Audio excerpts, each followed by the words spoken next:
and welcome to another edition of Black Matt's Black Legion blog. Guys, today I'm going to do a tactic video, realizing that I don't have one in my collection. It's mainly how to do, or an explanations of why. I want to, with my blog, I finally get around to getting it together. With some help, I want it to be about all things chaos. That includes tactics. What I'm going to showcase today is the Lash Obliterator combo, which is a mainstay in my tournament list.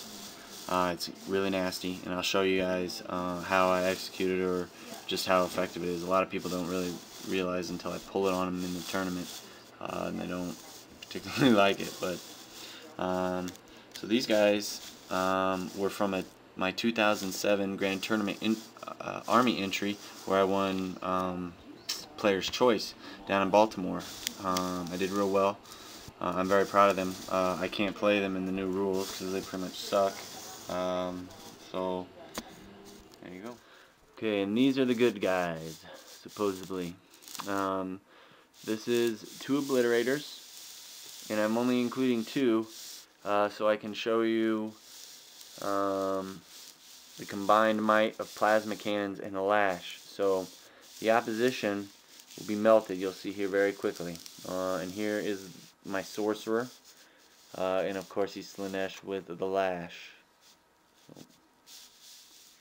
Okay guys, I've set up a scenario that's going to demonstrate a couple of things that I really want to communicate about the Lash Obliterator combo. Here we are. Over here, the viewpoint, and I've set this up very specifically. The obliterators do not have line of sight to a target. The sorcerer does have line of sight, and I wanted to point this out, that he can really only see one model in the whole unit, and I'm doing this very specifically because the sorcerer only needs to see a model to affect the whole unit. Okay, now what I've got up over here is an example.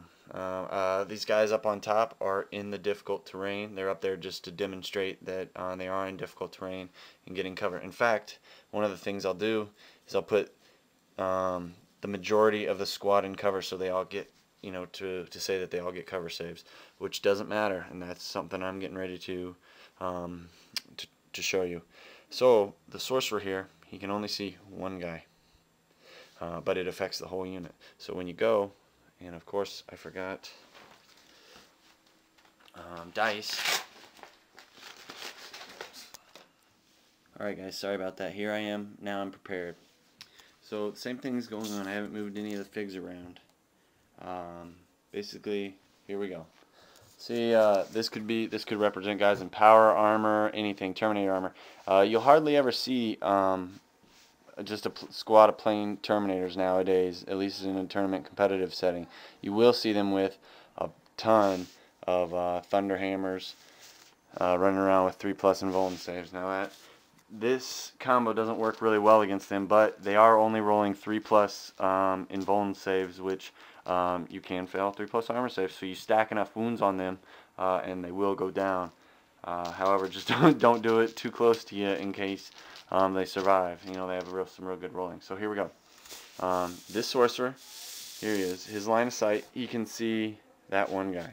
So what you do is, before you roll, or before you check line of sight, you got to make a psychic test, because you're actually making the opportunity. So here's my psychic test. Okay, he rolled a 10, which passes. His leadership is a 10, so he goes ahead and gets it off. That's the only thing he needs. Is he within 24 inches? He is. He's well within 24. So the power goes off. Unless he has a librarian within 24 inches, or Eldar runes of warding or witnessing, I don't remember which one, then you get to go ahead and go off. So then you take 2d6, and then you move them, well, it says here 4 inches, but for the case of this, I'm going to say I got lucky and I rolled high. I'm going to say I rolled 10 inches. So then what I do, I get to move this squad, regardless of whether it's in difficult terrain or not, 10 inches however I want. So what I'm going to do is I usually take the furthest guy out, and I take him, and I move him and put him 10 inches. And at least I know he can make it that far. Okay, then I go through, and so basically I know that the rest of them can be placed around him. So this one, he can come up over here. He can come up here. The other one's here, and this one here. I wish I had gotten one more out just to show you, and I think I will, just to show you how devastating this can be. We'll say Mr. Assault Cannon. So he was in the squad. Okay, so basically you can get a nice ring, and you get to rearrange them however you want. So I didn't get quite the distance, but as you can see, now the obliterators most likely are within line of sight. And he does have line of sight a little bit, but for the purpose of this tactics, I'm going to move him up. I should have placed him a little better. So I'm going to say they were out here. Basically, I'm looking to avoid giving them cover saves, and that's pretty crucial. All right. So I know that seemed stupid right there, but just say for the sake of that you can move them into line of sight, which it's real easy to do most of the time. So that part of the combo is done. In the same shooting phase, then you fire the obliterators. I'm going to choose to fire plasma cannons. I roll a dice for each plasma cannon to see if it overheats. In this situation, anything but a 1, it can fire. That's the only thing you do. So if it rolled a 1, I would say this guy here takes a wound. Here's his armor save, and he would make it. If you roll 2 1s, then each of them rolls and takes a wound individually if you don't make their saves. Okay, so getting down to the nasty part. With plasma cannons, you don't need to roll the hit anymore. Only thing you do is place the template, and then roll 2d6 and a scatter dice to demonstrate to see if you hit or not. So here we are with this. Here we are. I've got 9 minus 4, which is my weapon skill, which would be 5. It would move it over and it wouldn't hit. Okay. Second one. Second one is a hit. See, so now I'm getting 1, 2, 3, 4, 5, 6. 6 models. Strength 7, AP 2.